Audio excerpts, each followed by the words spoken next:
Hello friends. So in this series we are going to discuss about 2D shapes, area and perimeter and their other properties. But in this video we will discuss primarily focus on triangles. So when we start thinking about 2D shape, the first question comes to our mind. What is 2D? So in this 2D shapes, 2D means two dimension. Any shape that has two dimension, whether it's x and y, x or z, y or z. So any shape which is in the two dimension or it's on a Cartesian plane is called 2D shape. Now the shapes could be of many types. As we know, circle, you can draw them on a Cartesian plane. Triangle, it doesn't require third dimension. Square, rectangles, pentagons, hexagons, and octagons, and any other. So all 2D shapes can be measured by either their length and width or length and height. But the third dimension is not involved. So in this picture, as you can see, it's a 2D shape. It has length and it has width. Okay. So any 2D shape, in this 2D shape, it has four sides. 1, 2, 3, and 4. And similarly, it makes four angles as well. So these are the properties we are going to study in next slide. So properties of 2D shapes. Depending on its shapes, whether it's a regular, whether it's irregular, and also the shape, so triangle, quadrilateral, pentagon, etc. These properties varies, but the property type doesn't. So in this video, we are going to discuss mainly the triangle.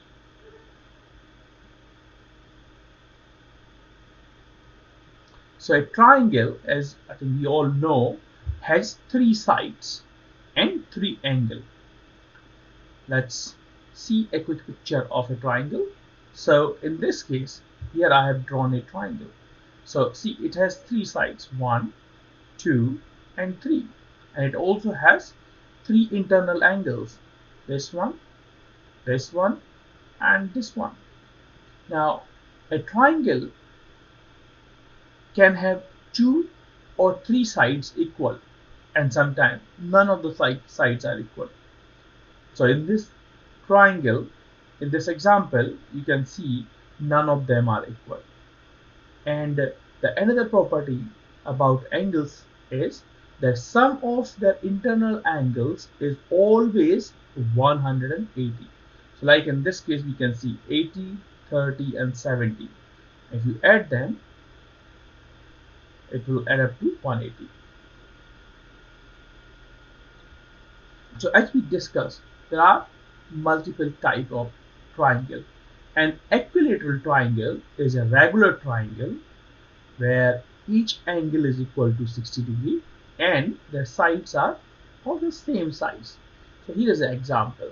So this side, and this side, they all three are equal, and hence if you see those angles, they both are all three are equal, and since their sum adds up to 180, so you can guess that each angle is going to be 60 degrees. Now the next one is right angle triangle. As the name suggests, right angle triangle. So you can pretty much understand one of the angle has to be 90 degree. Can the other angle be 90 degree? No, it can't, because the sum of three angles is 180. So if this was 90 and this was also 90, the third one would be 0, and hence it is impossible to form a triangle.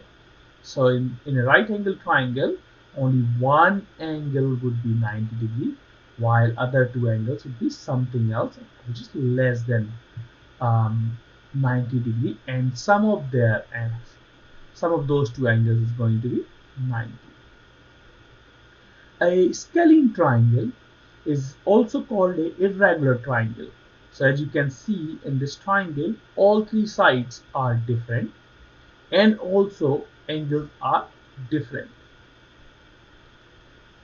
The last one is isosceles triangle. An isosceles triangle is a triangle where two of the sides are equal. So in this case, this side and this sides are equal, and hence the opposite angle. So the opposite angle of this side is this one, and the opposite angle of this side is this one. These two are also going to be same. If in this triangle, this side and this side would have been the equal, while this one is different, and in that case, the angle opposite to this side is this one, and opposite to this side is this one. These two angles would have been the same.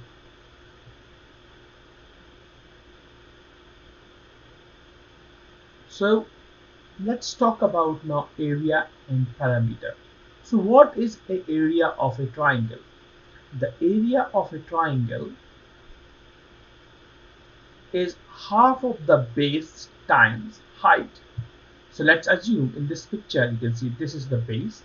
So assume its base size is b, and this is the height. The perpendicular line dropped from the top vertices to base. So height, this is height. So the area would be 1 by 2 times b, which is this, times h. Now let's take one example. So in this triangle, the base is 20 unit and height is 12 unit. This is not the size of this line, but the height is 12. So the area is going to be 1 by 2 times 20 times 12. So the answer would be 120 unit square. Now I have not mentioned any unit here, whether it's 20 meter, 20 centimeter, 20 millimeter, or 20 kilometer. So the area is going to be whatever the unit of the side is, the area is going to be that unit square. Okay. Now let's talk about a bit of perimeter of a triangle.